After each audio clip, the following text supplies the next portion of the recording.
Chapter 24. Brendan Espinoza. Kimberly's gone. I don't mean she's dead or anything drastic like that. She hasn't even moved away, just gone from my life. That time in the music room when she cared enough to help me out of the tuba when I was too slick with fire extinguisher foam to get any traction, I really believed that I was starting to make some progress with her, but it turns out that was wishful thinking. In the end, she was just hanging around to be close to Chase. Now that he's kicked out, she stopped coming to meetings. From an artistic standpoint, that's probably a good thing. Now she's back supporting the football team since Chase is on it again. She even watches practice sitting in the stands, her homework binder propped open on her lap. It makes me sad because that's the same thing she did at video club. These days, the closest I ever get to her is when we happen to pass in the hall, and she looks like she's trying to remember where she knows me from. You think all that would make me really jealous of Chase, and it does, sorta. But the truth is, I probably miss Chase even more than I miss Kimberly. Video Club is useless without him. We might as well change the name to Club because the creativity level in that room is basically zero. The others notice it too. It's pretty obvious when Ms. DeLeo asks who's got footage to screen and nobody has squat. Even though our club is grinding to a halt, I have no sympathy for those guys. I can't even get any of them to consider the possibility that Chase might be innocent. Or maybe they're right. I'm the moron.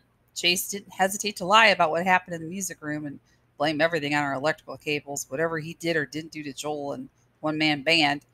He was just as bad as his Neanderthal pals in that way. But he was our friend. I refuse to believe he was faking that. He was a good club member, maybe the best. He worked shoulder to shoulder with Shoshana on Warrior, which is the greatest thing we ever produced. She should have at least taken the time to listen to his side of the story. If there is such a thing. Anyway, she didn't, and neither did Hugo or Mauricia or Barton or even me. We were fine to benefit from his talent when he was with us, but we never really believed that he wasn't the Chase Ambrose we used to know. And the first time something went wrong, we dropped him like a hot potato. The whole thing depresses me to the point where I almost want to quit Video Club, but I'm the president. If I leave, it'll fall apart for sure. No, it's up to me to jumpstart my fellow vidiots. Even though they don't deserve it, I'm going to make a video, any video, just to get my creative juices flowing again. Unfortunately, I have zero ideas. That's how blocked this Chase business has made everybody. So I take a walk up and down the street just for a change of scenery, and I see it. There's a big fat slug that's been climbing the stucco side of our house for the past day and a half. He's not making a heck of a lot of progress. He's only a third of the way up after all that time, which means he's averaging, by my calculations, like 15 feet per week. But you have to admire the little guy's spirit. He's absolutely determined to get where he's going, which is the roof. I guess. I don't know what's up there for him. That's his problem, not mine. I decide to film his journey, inch by inch, up the side, defying gravity. I'll call it Slugfest, or maybe something lofty and inspirational like The Ascent. Then in editing, I can add in commentary like he's pushing for the summit of Everest, or maybe play-by-play from the Indy 500. That could be kind of funny. Sportscasters raving about speed and acceleration and afterburners while he's millimetering along. Okay, it's no Leaf Man, but hopefully it'll get the video club going again. I take the flip cam out of the backpack. I always bring one home in case inspiration strikes, and mount it on my tripod. That way I can shoot hours of video without having to cool my heels watching nothing happening. Outside, I arrange the whole setup on our side walkway with the camera pointing up that Sluggo's dead center of the frame. It's not as if he's going to zoom out of the picture anytime soon, not unless someone straps a tiny booster rocket onto his butt, or whatever slugs have back there. I press the record button and nothing happens. No pulsing green light to indicate filming. Weird. We recharge the batteries every day. I try again, still nothing. That's when I notice the message flashed in the viewfinder. Memory full. That's impossible. Club rules say you have to download your footage onto a computer or memory stick so we can wipe the camera for the next user. Ms. DeLeo is a real tyrant about it. How did this one get missed? And if the memory's full, what's on it? I press the play button. The first thing I hear out of the flip cam's tiny speaker is a high-octane full orchestra rendition of For He's a Jolly Good Fellow. Then I see myself in a dark suit and bow tie on band risers in front of the green screen. I'm in a chair with a clarinet in my hands, pretending to play along with the fast-paced music. As I watch transfixed clarinet Brendan disappears to be replaced with a jump cut by another version of myself sitting in the same chair a few feet away. This time I've got a violin and I'm fiddling like mad and furious time with the song. That goes on for a little while, and then just as suddenly, I'm seated at a drum set on the high riser, my arms just a blur. It hits me, this is one-man band. I must have started the camera in all the excitement. I never switched it off.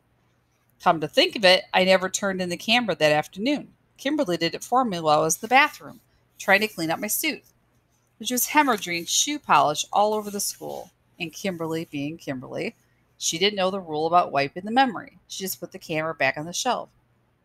Amazing, I thought. One-man band was gone forever, and here it is in the flip cam, ready to be cut to the greatest video ever. Obviously, I won't be able to use the tuba part because that's when we get attacked and the whole shoot got busted up. After all, my band can't feature a tuba player who gets slimed with foam and trapped in his own instrument. But the rest of it, breathlessly, I fast forward, it's all okay. Better than okay? This could be my first YouTube video to hit the big time. I scan right to the end and it's all there. Aaron and Bear raiding the chute, Kimberly running out to get Chase, and finally the tug of war between him and Bear with the fire extinguisher. Even over the loud music, you can actually hear the whack when the heavy metal casing smacks Joel in the eye. I wince a little after that. No wonder half the poor guy's face is black and blue. That had to hurt. I bet it still does. Also, and this is important, no smoke, no fire, no reason to fill the room with foam. Not that I ever took that story seriously. Still, it's nice to see hard evidence. I'm so wrapped up in reliving it that it takes a few seconds to realize I'm looking at something monumentally important. All that craziness in the music room happened so fast it was impossible to process it.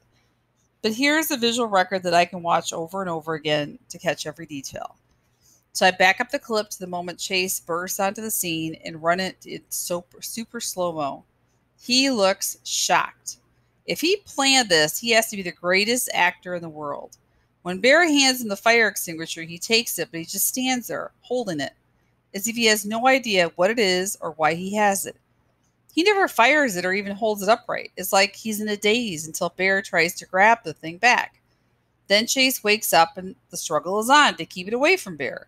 And when he pulls it free, it swings back and hits Joel. Pure accident. Maybe afterward he helped Aaron and Bear cover up what they did, but this video proves that Chase is trying to stop the attack, not to join in. I'm practically bursting out of my skin with excitement. I want to run in 15 different directions to spread the word far and wide. Who should I tell first? Chase? Ms. DeLeo? Dr. Fitzwallace? It's more than just about the video club. It's about justice. And don't forget Joel himself. He shouldn't be allowed to go on thinking that Chase still has it out for him. And Shoshana, she's a nice person and a great idiot. But let's face it right now. She'd burn Chase at the stake if she thought that she could get away with it. She needs to know what really happened. All the idiots do. I frown. It's the weekend. None of us will be at school, and Monday, this has to be done right.